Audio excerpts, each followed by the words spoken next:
O que vai impactar a sua vida. Agora, no Café com Política. E o nosso convidado hoje é o cientista político Malco Camargos, que está de volta aqui à bancada do Super N. Para quem não sabe, gente, o Malco foi o primeiro entrevistado aqui do Café com Política e é sempre um prazer nosso te receber aqui, Malco. Obrigado, Del. Um prazer estar aqui nesta casa novamente e feliz por saber que ela está cada vez mais presente e mais forte na cidade. Isso é bom. Malco, e a gente, obviamente, quer que você nos ajude a entender um pouco do cenário político do país nesse início de ano, o que é que realmente deve movimentar a política, que obviamente é um ano eleitoral, mas tem essa expectativa grande para o retorno dos trabalhos no Congresso Nacional e, obviamente, a reforma da Previdência. Você diria que ela subiu no telhado, Marco, ou não? O governo Temer ainda deve conseguir aprovar essa reforma? Sem nenhuma dúvida, ao não conseguir votar ela até o final do ano passado, depois do grande esforço de liberação de emendas de alguns projetos de leis que interessavam a parte de algumas bancadas que são tradicionais no Legislativo, a reforma subiu no telhado. É muito difícil que em ano eleitoral e um governo sem capacidade de negociação, porque não tem mais orçamento, consiga barganhar a votação ou conquistar votos no Congresso Nacional. É quase impossível dela ser aprovada neste ano. Malco, e você acredita em alguma... Eu já tenho ouvido, assim, a boca miúda que, diante até do recente aumento de popularidade do presidente Michel Temer, que ele já estaria analisando a possibilidade de tentar uma reeleição. Na sua visão de cientista político, porque por mais que tenha havido ali um aumento, e ele até brincou com esses números, ironizou esses números numa entrevista que deu no final do ano passado, mas ainda é uma popularidade muito pequena. A gente está falando de um percentual de brasileiros que aprovam o presidente de só 6%. Mas, na sua opinião, ainda seria viável, talvez, uma tentativa de reeleição do presidente Temer? Rodrigo, a aposta, não só do presidente Temer, mas do campo governista, né? Aí pode colocar o próprio ministro Meirelles, que é um dos nomes colocados como alguém que pode representar este campo na eleição, seria uma melhora na economia, tal como aconteceu com o presidente Fernando Henrique Cardoso em 1994, ou seja, a população começar a identificar o governo com as melhoras na economia. Agora, todos os economistas já sabem, na área política também nós já sabemos, é impossível que qualquer benefício econômico aconteça até outubro, até a data da eleição. A melhora, ela vai começar melhorando os meios produtivos para depois chegar no consumo, para depois chegar no emprego, ou seja, esse longo prazo não vai atingir o eleitor, o que deixa pela primeira vez na nossa história, né, desde 89 também aconteceu isso, é importante lembrar. Então, pela segunda vez de 89 para cá, segunda vez que isso acontece, no qual o governo, se tiver um candidato, será um candidato com pouquíssimas chances nas eleições e, mais do que isso, será um ator pouco importante.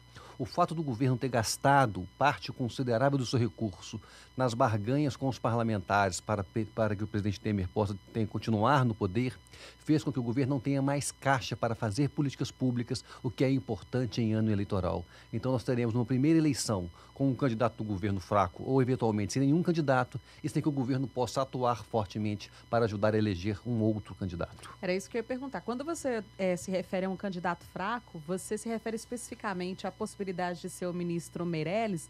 Ele seria esse candidato mais fraco ou não? Você faz essa observação diante do cenário do governo que está aí, que qualquer um que se atrelar a esse governo vai ser encarado como um candidato fraco. E, junto a isso, eu gostaria que você analisasse, por exemplo, a ciumeira que está dando no Rodrigo Maia, que é o presidente da Câmara, que ele já começa a jogar contra essa possível candidatura do Meirelles. Exatamente, né? Então, um representante legítimo do governo, ao que tudo indica, não terá nenhuma força nesta eleição. Então, seja Meirelles, seja o próprio presidente Temer. E é importante que nenhum outro candidato quer se associar diretamente ao governo, por mais que ele tenha dobrado a sua popularidade, ele saiu de 3% de avaliação ótima e boa para 6% de avaliação ótima e boa. Ele continua com 90% de avaliação ruim e péssima, ou seja, a associar-se ao seu nome a um governo muito desgastado. Agora, é claro que tem um campo na política brasileira que está muito aberto. O campo da esquerda, ou um campo, acho que nem dá para falar mais em esquerda e direita no Brasil. Há um campo que está dominado pelo presidente Lula e em torno dele alguns nomes gravitam. De outro lado, a um campo de uma força conservadora que também tem sido se aglutinado em torno de Bolsonaro. E entre esses dois há uma avenida que está aberta. E é nessa avenida que alguns nomes tentam se colocar, seja do PSDB, seja o próprio Rodrigo Maia. Agora é bom lembrar que Rodrigo Maia vem do Legislativo. E o Legislativo, assim como o Executivo, não está com uma boa imagem no Brasil. E o Judiciário, que já teve uma boa imagem no passado, neste momento também não está com uma boa imagem no Brasil. Ou seja, vivemos cada vez mais forte uma crise institucional no nosso país. E aí, por aquilo que você falou agora, de haver essa avenida aberta entre o campo do ex-presidente Lula, o campo do deputado federal Jair Bolsonaro, existe um vácuo para novas lideranças, seria isso? Exatamente. Esse é o espaço que Rodrigo Maia tenta ocupar, que o próprio PSDB, seja de que já começou com Dória, agora com Alckmin, tenta ocupar, ou mesmo nome de fora da política, né? É bom lembrar, acho que tem que dizer isso claro aos nossos ouvintes, né? Luciano Huck se coloca como fora da política, mas ele usa dois termos que são importantes para analisar o que ele de fato está dizendo a cada entrevista, a cada aparição pública. Ele fala, não sou candidato agora, e fala também que não será político. Esses dois jogos de retóricas, porque o agora quer dizer hoje. Nós só saberemos se ele será candidato ou não em abril, quando é o prazo das filiações partidárias, até 7 de maio, ele terá que ter escolhido algum partido. Se ele não escolher, de fato, ele não será candidato. Se por um acaso ele se filiar a algum partido, nós poderemos ter certeza que ele será um dos players dessa eleição.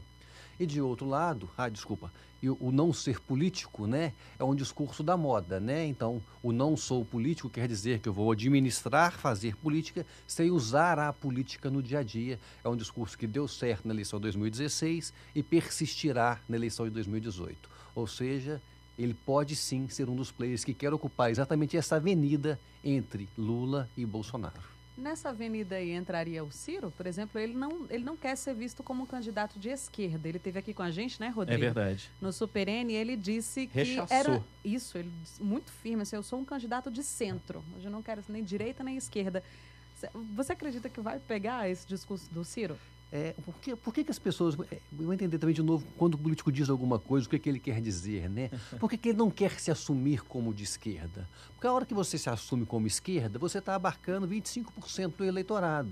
E para ser eleito presidente do Brasil, você precisa de 50% mais um dos votos. Então não é interessante para ninguém falar, eu sou de esquerda, eu sou do direita. Então eles vão tentar, com outras palavras, ocupar um espaço que a maioria dos eleitores espera. O Ciro, a Marina, o próprio Boulos, são candidatos que estão gravitando em torno do presidente Lula. E tem uma coisa importante nesse processo, né? Terá o julgamento de Lula agora no dia 24, não dá para ter certeza do que vai acontecer, ele pode ser condenado, se for condenado, não quer dizer que não será candidato. É importante deixar claro aos nossos ouvintes, uma eventual condenação na segunda instância, ele fica impossibilitado pela lei da ficha limpa. Mas a lei da ficha limpa é uma lei eleitoral, então ele vai registrar a sua candidatura e vai depender de um tempo no qual a Justiça Eleitoral indeferirá a sua continuidade no pleito. Quanto antes isso acontecer numa eventual condenação, melhor para estes candidatos que estão em torno do presidente Lula. Marina, Ciro, Boulos. Quanto mais próximo da eleição isso acontecer, e ele pode sair até 20 dias antes da eleição, melhor para o candidato que ele indicar no seu lugar. Pode ser Jacques Wagner, pode ser Haddad, etc. Então, é uma eleição de muita incerteza, além de a gente não saber de fato quem serão os candidatos, o jogo está muito aberto pela incerteza em relação às regras eleitorais e à justiça eleitoral. É talvez a eleição mais emocionante, vamos dizer assim, desde 1989, quando houve a primeira eleição após a redemocratização, a primeira eleição direta após a redemocratização do Brasil. Rodrigo, mas essa palavra sua é importante para a gente pensar política, né? A emoção na política deveria ser uma emoção em relação à esperança, à discussão de futuro. Mas não uma emoção em relação à incerteza de previsibilidade em relação aos resultados. O que é o bom voto? Como é que o eleitor pode escolher bem uma alternativa para ser presidente da República? Saber de fato quem são os candidatos, pesquisar sobre o que fez na vida cada um dos candidatos, o que quer fazer caso seja presidente cada um dos candidatos. Agora, sem ele saber de fato nem quem serão os candidatos, esta emoção trabalha num campo que não é interessante, é uma emoção que gera incerteza, que gera insegurança, não só para os eleitores, mas também para o mercado, para a economia, para todos nós. Malco, você citou a Marina aí e ela está prestes a vir aqui a Minas Gerais no próximo dia 27. Ela vai vir aqui em Minas Gerais e a Marina, ela andava sumida, apesar dos correligionários dela não gostarem muito disso. Inclusive, a gente trata desse assunto aqui, diz que a Marina não aparece porque ela não está envolvida em questões de corrupção tal e tal. Mas a verdade é que realmente ela ficou um tempo fora do cenário e está voltando agora. Qual é o que mais pesa contra a Marina, que você poderia dizer, nesse cenário todo? Lembrando das críticas que ela recebeu na eleição passada por causa das mudanças constantes de discurso dela. Eu acho que é exatamente essa pouca clareza em relação a que lado e o posicionamento e quem são os seus amigos. Querendo ou não, política é um espaço de um grupo, é um agrupamento. Um partido é um ajuntamento de pessoas em torno de alguma causa. E a Marina peca por não ter esse ajuntamento, não ter esse grupo. Não há clareza de fato quem são as pessoas que estão com ela, não há clareza de fato em relação ao que ela defende. A única coisa que ela tem, é o que tudo indica, ela mantém esse patrimônio com ela, é exatamente um distanciamento dos problemas de corrupção. Agora, isso é pouco, né? Discutir corrupção no Brasil tem que ser discutida sim. Agora, nenhum candidato pode se colocar como salvador do problema da corrupção. Corrupção a gente não acaba, corrupção a gente combate. Então, qualquer um que entra com o discurso que eu acabarei com a corrupção do Brasil, é um discurso que é falacioso, que é mentiroso. Isso não é interessante para a nossa democracia. Em eleição, nós temos que discutir políticas públicas, projetos de país. É isso que Marina tem que deixar claro, é isso que Bolsonaro tem que deixar claro, é isso que o presidente Lula, caso venha ser candidato, deixa claro, e qualquer outro que queira disputar o voto do eleitor brasileiro. E a gente sente que ainda está faltando isso. Mais cedo você falou aqui dessa avenida que fica entre o ex-presidente Lula e o deputado Jair Bolsonaro. Essa coisa do centro que está ganhando aí cada vez mais destaque. Luciano Huck seria talvez o nome mais competitivo diante dessa última aparição dele na Globo, agora que a gente tem repercutido ao longo da semana, porque para nós que gostamos, vivenciamos a política, ele falou praticamente como um candidato ali, né? Exatamente, né? E tem uma falácia no discurso de Luciano Huck que incomoda muito quem acompanha os bastidores da política. Ele sempre se coloca em todas as aparições públicas, quando trata de político, como sendo alguém que tem sido colocado pelo Brasil como um dos responsáveis por capitanear um desejo de uma geração de produzir mudanças na política. Isso não é verdade. Ele tem se planejado desde 2014, desde a eleição de Dilma, desde aquela aparição já junto com Aécio, quando ele estava aqui em Belo Horizonte, aguardando o resultado da eleição no apartamento, né, da Andréia, aguardando o resultado das eleições para poder comemorar a vitória de Aécio, era o que eles esperavam naquele momento. Ele já estava envolvido na política, ele se planejou, ele tem feito pesquisas quantitativas, tem feito pesquisas qualitativas, tem discutido com marqueteiros o seu projeto. Então, ele não está sendo alçado a este processo, está se colocando como alguém que, de fato, quer disputar a eleição. E nesse planejamento, então, Rodrigo, toda palavra é bem colocada. E aí entra por que ele se torna um player forte, por que ele é um ator forte nessa eleição.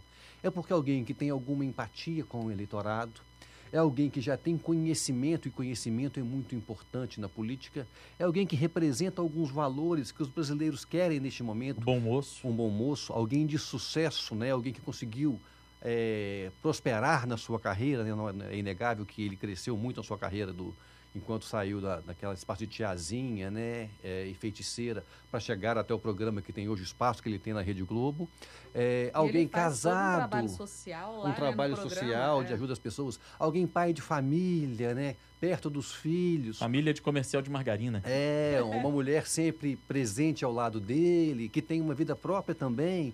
Então, alguém que ocupa bem este ideal do que é uma pessoa de sucesso, que poderia ser diferente do que nós temos tido na política brasileira atualmente. Então, eu acho que caso ele venha a ser candidato, ele é um nome muito forte, né? E ainda representa algo que está na moda no Brasil, que nós ainda não sabemos em que isso vai dar, se é bom ou se é ruim, que é essa nova política feita por não políticos.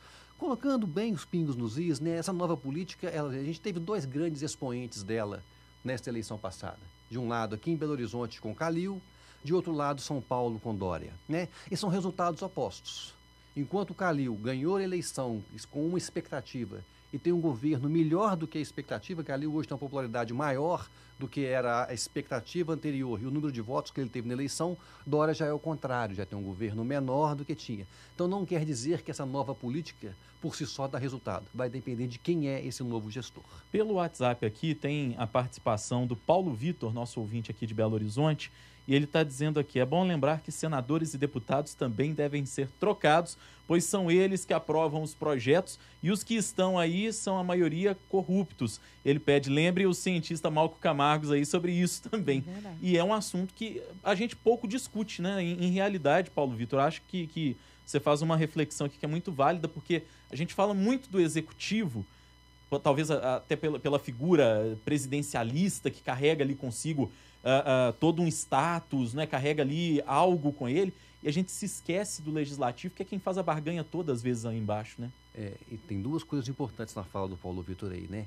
A última palavra na produção de leis é sempre do legislativo. Então, apesar do executivo ter o poder de controlar a pauta do legislativo, ou seja, o que vai ser votado ou não, mas quem pode derrubar o veto do presidente é o legislativo. Então, ele, em última instância, é quem de fato é o poder legislador, é aquele que vai encampar, produzir todas as leis que nós julgamos. E uma coisa a gente dizer importante para o Paulo Vitor: a mudança, a renovação no Congresso, no Senado é baixa, mas no Congresso ela é alta, ela é em torno de 40% a cada eleição. Então, o Brasil já há uma renovação muito alta. Agora, essa renovação não se dá de fato por novas pessoas. São as elites, os deputados, que a gente pode brincar, aqueles velhos coronéis da política, ou deputados tradicionais, deputados tem uma base de voto muito forte, que vão incorporando, ampliando a sua base, às vezes transferindo para filhos e mulheres, às vezes eles mudando de cargo e elegendo mulheres e filhos no seu lugar. Então, quando você olha nominalmente, há uma renovação, mas na prática o Congresso é basicamente o mesmo há muitos anos. O que muda é só geração ou, às vezes, espólio por casamento. Nesta eleição, provavelmente nós teremos uma renovação de fato, ou seja, esses velhos caciques estarão brigando mais para a sua eleição do que pela sua transferência de voto, dados os desgastes que eles enfrentaram nos últimos anos. Então, possivelmente, nós teremos uma renovação não maior do que já era, porque ela já era grande, mas talvez ela seja de fato, ela seja com novos nomes, com novos tipos de político. Então, isso pode acontecer, sim, na eleição de 2018. Malco, falando agora aqui do Estado, né? A gente está caminhando para o final da entrevista, a gente não pode deixar de te ouvir em relação à eleição estadual. A gente vê aí o governador Fernando Pimentel caminhando para uma tentativa de reeleição, mas também do outro lado a gente vê, por exemplo, o PSDB também fica naquela que não tem um nome representativo para entrar nessa eleição. O senador Antônio Anastasia, que seria a noiva cobiçada, já disse que não quer disputar. E a gente vê aí o senador Aécio Neves também envolvido nessas denúncias, ele está se defendendo nesse momento, está recluso. E aí a gente pergunta, vai ter candidato para competir, candidato de peso para competir contra o Pimentel aqui? Você acredita que essa eleição vai ser disputada ou a gente vai realmente caminhar para uma reeleição aí? Bom, Pimentel ele tem uma situação um pouco atípica, né? Ele é um governador no qual as pessoas esperam ver aquele prefeito que foi eleito, ou seja, cada vez que a gente olha o Pimentel, que o eleitor olha o Pimentel hoje, espera ver nele aquele cidadão bom de serviço que ele foi reconhecido, aquele capaz, aquela pessoa que trabalhava enfaticamente para Belo Horizonte melhorar, e não encontra isso no governador. Isso faz com que o governo dele seja um governo regular, muito aquém do que o eleitor esperava, mas também não é considerado um governo ruim. Aí isso era um espaço muito propício para o ressurgimento da oposição que ele derrotou na eleição de 2014. Acontece que essa oposição, ela é liderada ainda, pelo senador Aécio Neves. E nesse grupo liderado por Aécio Neves, quando Aécio estava muito bem, quando Aécio brilhava muito, esse grupo brilhou junto. E quando a estrela do Aécio perde o seu brilho, este grupo também perde. Ou seja, Minas hoje está numa situação no qual a oposição vai mal e a situação também não vai bem. Então é um espaço ou vai ter uma disputa mais frágil entre oposição e situação, e isso facilita quem está no poder, caso isso aconteça. Pimentel tem grandes chances de continuar, mas por mais 4 anos, ou eventualmente o surgimento de uma terceira via, alguém que ocupe o discurso nem de situação nem de oposição, ou seja, uma nova liderança que possa não vir deste grupo tradicional que nós estamos acostumados à polarização PT versus PSDB e os partidos que estão no mesmo grupo em torno de Aécio Neves. Malco Camargo, cientista político, nosso convidado de hoje aqui no Café com Política. Não quer demais lembrar que foi o nosso primeiro entrevistado do Café com Política. Hoje está retornando aqui à bancada do Super N. Prazer recebê-lo aqui mais uma vez. Obrigado por esse bate-papo, por nos ajudar a compreender melhor essa política desse ano que vai ser pesado de 2018. Obrigado, Malco. Sempre um prazer, espero estar em outras vezes. Vai ser muito legal estar aqui com vocês.